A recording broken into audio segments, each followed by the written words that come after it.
असलामुअलैकुम जनाब, के हाल चाल है? ठीक ठाक हो? कबूतर आ गए ने तकरीबन भाईजान 15 इंशाल्लाह याद कर लोगे।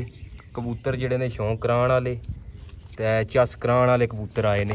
पहले तो चेक करो, शौक करी जाओ माशा लाजमी आखना मैं, ठीक है।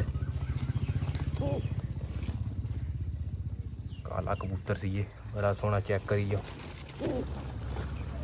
शौक करो बस, इन्होंने शौक कर लवो। फड़फड़ाने ने असल में अजें कदे कड्ढे नहीं है जालों में, तो इंशाल्लाह जेह्ड़े ने शौक बनाने वाले परिंदे होणगे माड़े नहीं होणगे, ठीक है। चेक करी जाओ,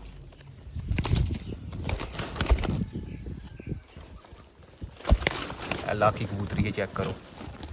0349 81 32 012। शौक करी जाओ माशा लाजमी आखना मैं, कबूतर पिपलां वाला कबूतर है, ठीक है। असल निकलने का भी खतरा होंदा, मैं तां वासी जेह्ड़ा ना कबूतर नहीं आउटस्टैंडिंग खलोत, चेक करो। 700 हिसाब नाल ने है कबूतर नीली अख विच, शौक करो। है कबूतर चेक करो, हाँ राखी कांटियां वाले टेडी, इंशाल्लाह याद करोगे। खलोतां वाले कबूतर आ गए ने, पट्ठी पट्ठी है वाली बड़ी चंगी टेडी, सब जेठ ना फड़फड़ा, सब जेठ ना फड़फड़ा, पिपलां वाले के ते सब इत्थे डट्ठे ने। इंडियन लाखा कबूतर है, चेक करो जी खलोत, इन्हीं खलोत सब तो पहला चेक करो, इंडियन लाखे नहीं।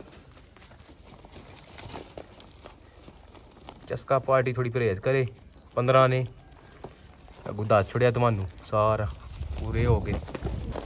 कोलू शौक कर लवो सारिਆਂ ने एक बारी, ठीक है।